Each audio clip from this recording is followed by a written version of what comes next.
Hey guys, it's Kyra from KyraWilliamsFitness.com, and today we are going to go over things that we can do to help us prepare for crow pose. So when we're actually doing crow pose, this is what it looks like.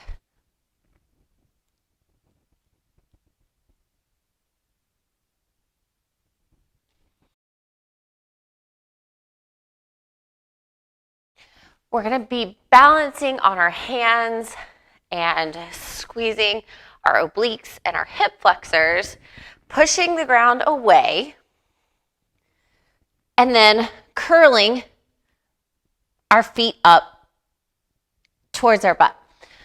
So there's a few different things that we can do to help you get into that position.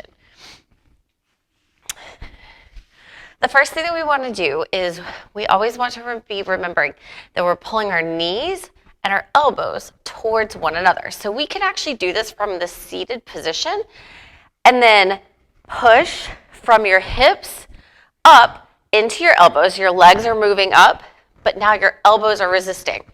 So when you're just simply sitting here in this position, you're pushing your elbows down, your knees up, and that's going to activate your obliques and your hip flexors to build that strength. So we can hold these 10, 15, 20 seconds.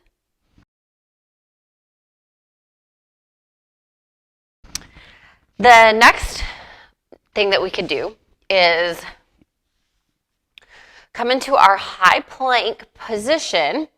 Now, when we're in this high plank position, we want our shoulders, elbows, and wrists all in one straight line, but we want to be thinking about doming up through our upper back, because that's going to help us get into that sturdy position, balancing on our hands. So we're not just in a high plank, we're in a high plank doming our upper back upwards. So I'm really pushing the ground away and activating through my abs and my quads and my glutes as well.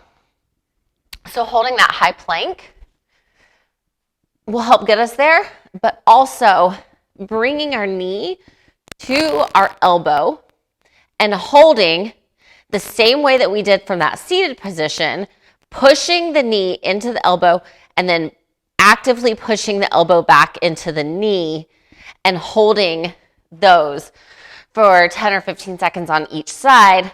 And that's going to help us build more oblique and hip flexor strength to get us into that crow position as well.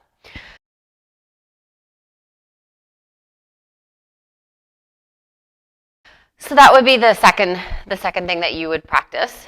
And then a third thing that you would practice working into actual crow is starting in that high plank position with that dome in your upper back, push the ground away, come into a crow with your toes down, still supporting you.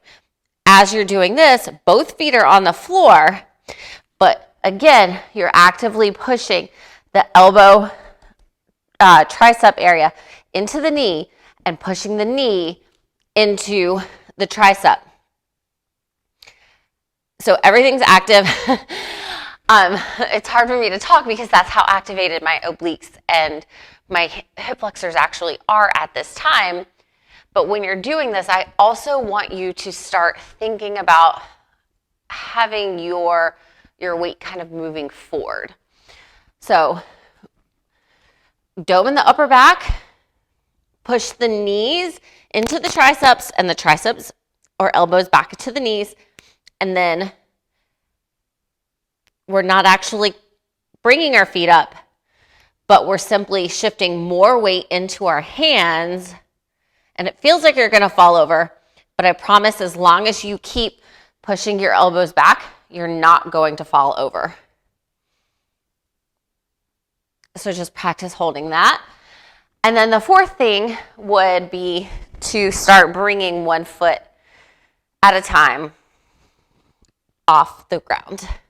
So doming up and then energetically moving the elbows back, and then one foot comes up Other foot comes up. We can hold each one 5 or 10 seconds. Repeat side to side.